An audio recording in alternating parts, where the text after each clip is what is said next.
특검이 주장한 내용하고 재판부가 인정한 내용은 다소 차이가 있습니다. 뭐냐면은 특검은 이거를 1년 전부터 준비를 했다. 그렇게 봤잖아요. 근데 재판부가 보기에는 그건 아니다. 제가 뒤에 설명을 드리겠지만은 어떤 단순한 격정의 토로였지 그 사람들하고 가졌던 밥자리, 술자리 그 밥자리 중에서 뭐 그런 내용도 있더라고요. 공소장에 보면은 피고인 윤석열이 직접 준비한 음식으로 뭐 그런 내용이 있는데 그 밥자리, 술자리에서 한 내용들이 다 계엄의 계획은 아니었다.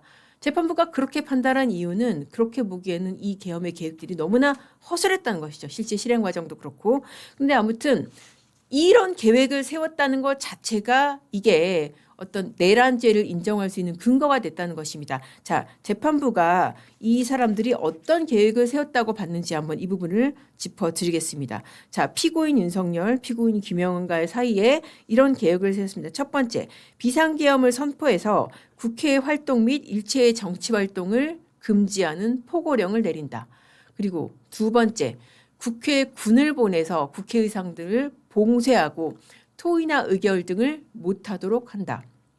세 번째, 군이 선관위 서버를 확보하고 선관위 직원들을 신문하는 등 부정선거 수사를 진행한다는 계획이다. 자, 첫 번째, 두 번째, 세 번째가 보면은 다 윤석열 전 대통령 주장하고는 다르죠. 윤석열 전 대통령은 뭐라고 그랬어요? 군대를 군에 보낸 목적이 그냥 질서 유지를 위한 것이라고 그랬는데 그게 아니고 국회 활동 금지 그리고 일체 정치 활동 금지를 목표로 하는 포고령을 내렸다는 거죠. 마찬가지로 국회의사당 보낸 것도 경계가 아니라 봉쇄가 목적이었다는 거예요. 토의나 의결 등을 못하겠다. 구체적으로 어떤 의결이었을까요? 계엄 해제 의결입니다. 자, 그리고 정말 황당한 것은 아마 3번이었다고 생각이 드는데 재판부 입장에서 군이 선관위 서버를 확보하고 선관위 직원들을 신문하는 등 부정선거 수사를 한다. 이 수사를 하게 된 계기가 뭐냐? 노상원하고 김용현하고 친밀한 관계여서 둘이서 우리 사회에 이거 부정선거가 벌어지고 하는 거 아니야? 그런 의심을 했었다는 것이죠. 그래서 노상원 같은 경우에는 사실 퇴역군인이잖아요. 민간인이잖아요. 이 민간인하고 김용현하고 이거 부정선거 한번 수사 한번 해보자라고 그렇게 모의를 해서 이 지금 문상호 정보사령관한테 직접적으로 이 선관위에 관련된 수사를 시켰다는 것이죠. 자, 특이한 것은 김용현이 윤석열 전 대통령하고 이렇게 모의를 했지만 이것을 각 사령관들한테 전달을 할 때는 이렇게 안 했다는 거예요. 직접적으로 계엄을 할 때니까 이렇게 하라. 그런 얘기는 안 하고 뭐라고 그랬냐면은 비상 상황이 발생하면은 국회나 선관위를 확보해야 된다. 그렇게 애둘러서 말했다는 겁니다. 왜 그랬냐면은 어떤 보안상의 이유. 이런 것 때문에 이진우라든지 곽종근이라든지 여인영이라든지 이런 사람들한테는 그렇게 얘기를 했다는 거예요. 그렇기 때문에 이진우, 곽종훈, 여인영 이런 사람들의 말이 조금씩 다르고 기억하는 양상들이 좀 다르다는 거예요. 그럼에도 불구하고 전반적으로 이런 계획을 세웠다라는 부분에 대해서는 대체적으로 인정이 된다는 게 이 재판부의 판단입니다. 자, 그러면은 여기서 이제 또 하나 짚어볼 부분이 경찰은 왜 국회를 들어갔는지. 자, 이것도 윤석열 전 대통령 측에서는 뭐라고 그랬어요? 이거 질서유지 목적이라고 그랬잖아요. 그런데 그게 아니라는 게 재판부의 판단입니다. 자, 일단 시간하고 이 사람들의 그 행동 양태를 봤을 때 이제 그렇다는 것인데요. 자, 어떻게 됐냐면은 처음에 이제 김봉식 서울경찰청장이죠. 조지호 경찰청장하고 의논을 해가지고 12월 3일 22시 46분경에 국회 출입 차단을 지시를 했습니다. 그게 이제 1차 출입 통제예요. 그래서 국회의원들이나 누구를 막론하고 사실 국회를 들어올 수 없는 그런 상황이 된 것이죠. 그런데 김봉식 경찰청장이 밑에로부터 이게 항의를 받은 거예요. 항의 내지는 어떤 우려를 전달을 받은 것인데 서울청 간부들이 이거 출입 통제하면 안 된다. 왜냐?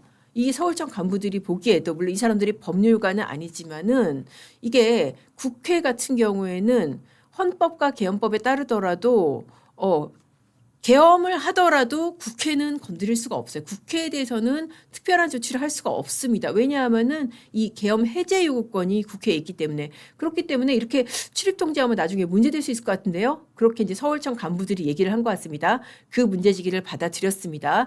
그래서 조지호 경찰청장하고 상의를 했습니다. 그래서 23시 07경부터 국회의원 출입을 허용을 했어요.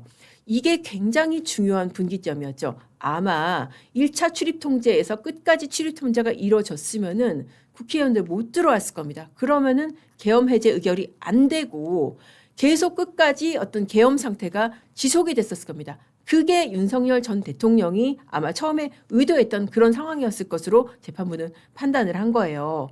자, 그런데 그거를 다시 또 묶었습니다. 왜 묶었냐? 23시 23분경 이게 포고령 공고된 이유죠. 자, 포고령에 어떤 내용이 있었습니까? 국회 활동 금지, 정치 활동 금지 이게 1호로 올라와 있으니까 이 사람들이 이거 저 잘못하면 이거 포고령 위반되겠는데 그렇게 생각을 한 거예요. 그래서 23시 35분경에 다시 국회를 출입을 차단을 한 거예요. 그리고 어제 여러분들이 이제 유죄 판결이 난 사람 중에 이름이 조금 낯선 사람이 있을 겁니다. 국회 경비대장이었던 사람입니다. 목현태라는 사람. 이 사람에 대해서는 재판부가 굉장히 이 내란 중요임무 종사가 인정될 것인지를 두고 고민을 많이 했던 것 같은데 그럼에도 불구하고 이 사람에 대해서도 유죄를 선고한 이유가 결국 서울청장 지시 받아가지고 그때 2차 출입 통제를 했다는 거예요. 그러니까 이게 단순히 경찰이 경비를 위해서 어떤 주변의 경계를 위해서 파견을 나간 게 아니라 출입을 차단을 했다. 군과 함께 출입을 차단했기 때문에 이 자체가 재판부가 보기에는 굉장히 위험한 상황으로 지금 그렇게 본 것입니다. 자, 그러면은 경찰은 자 그렇게 해서 국회의원들의 출입을 막으려고 들어갔다라고 재판부가 갖고 그러면 군은 왜 들어갔냐? 군은 어떤 임무를 맡았냐? 자, 이 부분도 굉장히 첨예한 쟁점이었었죠. 과연 체포 지시가 있었느냐? 그 부분을 한번 보겠습니다. 자, 이 부분에 대해서도 굉장히 재판부가 설명 자료지만 좀 자세하게 성실히 했습니다. 자, 여인영이 비상계엄 선포 이후에 김용현으로부터 합동수사단 구성하라 그런 지시를 받았다고 그래요. 그래서 그때 14명의 체포 명단을 들었다는 것입니다. 그런데 그러면서도 여인영이 방첩사 요원들한테는 체포라는 말은 직접적으로 안 썼다는 겁니다. 자, 그러니까는 여인영 입장에서는 내가 언제 체포하라고 그래서 난 체포 지시 안 했어.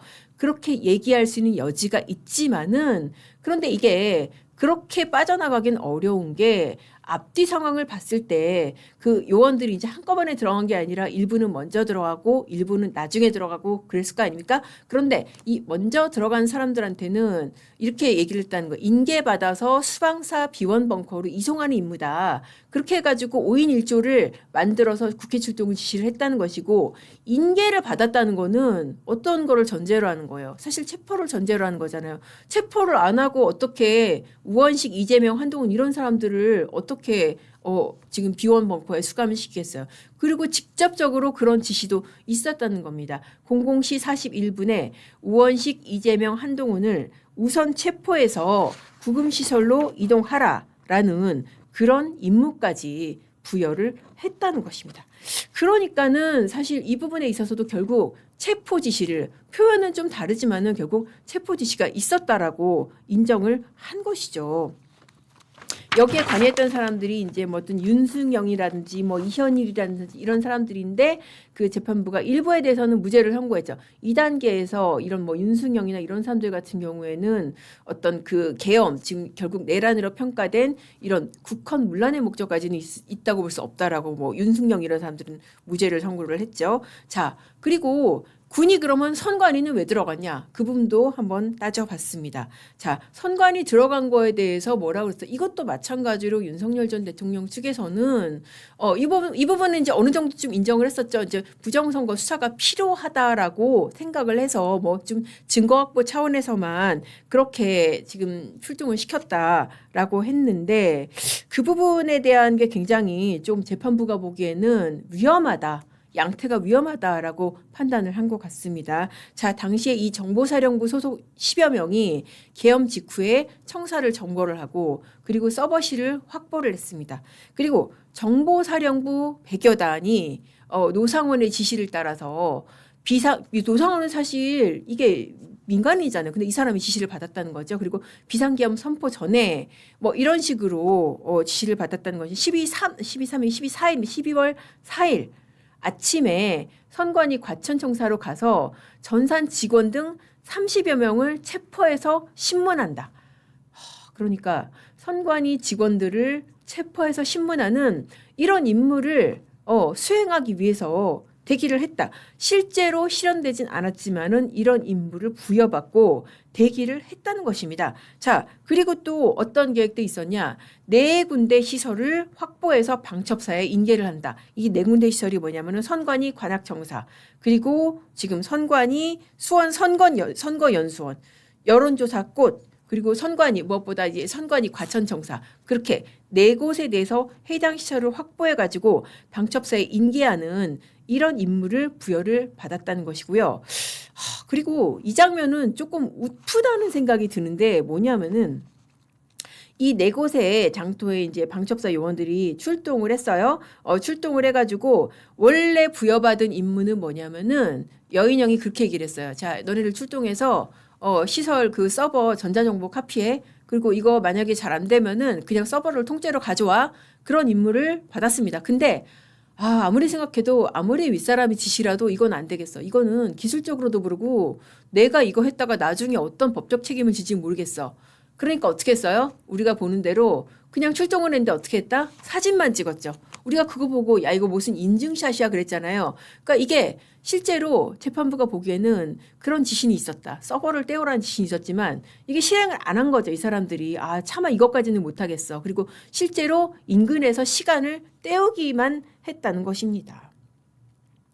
자, 이렇게 봤을 때 결국 재판부가 정리한 사실관계가 이렇게 봤을 때 검찰이 기소한 내용, 결국 이 피고인들이 국헌문란의 목적을 가지고 폭동을 일으켜서 그런 내란죄를 저질렀다라는 게 이제 인정이 된다는 것이고, 자, 그러면은 허술한 2시간이 어떻게 내란이 됐나? 이걸 허술하다는 거를 재판부가 굉장히 강조를 했습니다. 심지어 오늘 아침에 이제 저희도 이제 판결문 확보를 했는데 뭐 중앙일보가 이런 제목으로 기사를 썼더라고요. 윤석열 전 대통령이 국회 직원들이 야근할 줄도 몰랐다. 그 정도로 허술했었다. 이게 우리가 갖고 있던 의문 중에 하나가 그거였잖아요. 아니 계엄을 성공을 하려고 그러면은 국회의원들이 모여가지고 소집 해제를 의결하면 안 되잖아요. 계엄 해제 의결하면 안 되잖아요. 그럼 언제가 좋아요? 국회의원들이 지역구에 내려가는 금토일, 금토 최소한 그때 해야 되는데 왜 평일날 했느냐? 그 부분에 대해서 재판부가 그만큼 허술했다라는 얘기를 어떻게 했냐면은 국회 직원들이 야근할 줄을 몰랐다라는 것입니다. 자, 그 내용이 어떤 거냐면은 국회 봉쇄계획, 아까 제가 말씀드린 국회에 사람들을 못 들어오게 하고 원천 차단하려는 그런 계획을 세웠는데 거기에 중대한 착오가 있었다. 그 착오 중에 하나가 바로 국회의 야근이었다는 것입니다. 자, 화요일 밤 10시면은 10시면은 그래도 다 퇴근했을 테니까 사람 없을 거야 라고 윤석열 전 대통령은 그렇게 생각했다는 것이고, 근데 사실은 그게 아니었다.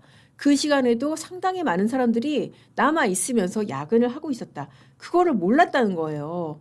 그래가지고 김영애 전 장관이 그 얘기를 안 한 게 아니라는 거예요. 주말, 토요일, 일요일 새벽에 하는 게 좋겠다라고 제안을 했는데 윤석열 전 대통령이 아니다. 그냥 감사원장, 최재해 감사원장 탄핵하면 하자. 그러니까 이게 감사원장 탄핵이 굉장히 중요한 계기가 됐다고 설명 자료에도 그렇게 나와 있거든요.